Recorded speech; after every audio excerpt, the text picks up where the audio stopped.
رغم التوسعات الكبيرة في مشعر منى، يظل مسجد البيعة شاهدا خالدا على لحظة محورية في التاريخ الإسلامي.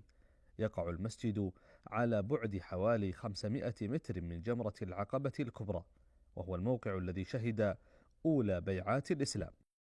نحن الآن بجوار واحدة من أهم المعالم في التاريخ الإسلامي، هذا المعلم الذي ارتبط في السيرة النبوية وخاصة سيرة الرسول صلى الله عليه وسلم. هذا الموقع الآن بمسمى مسجد البيعة، المكان الذي تمت فيه بيعة العقبة الأولى وبيعة العقبة الثانية.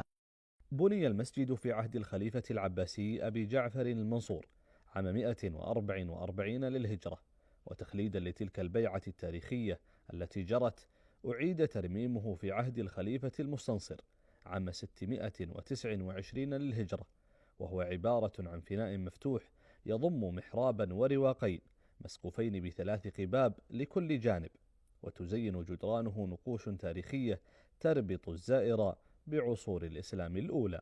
بسم الله الرحمن الرحيم، وصلى الله على محمد.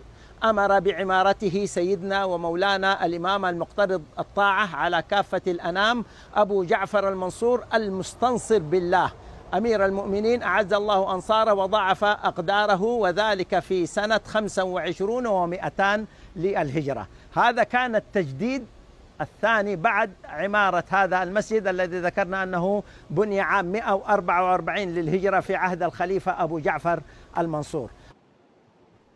في هذا المكان جرت بيعة العقبة الأولى سنة 621 ميلادية، حيث بايع 12 رجلا من الأوس والخزرج النبي الكريم، ثم تبعتها بيعة العقبة الكبرى بحضور 73 رجلا وامرأتين أعلنوا استعدادهم لحماية النبي والدعوة، فكانت هذه البيعة علامة فارقة في مسار النبوة ومقدمة للهجرة المباركة إلى المدينة المنورة.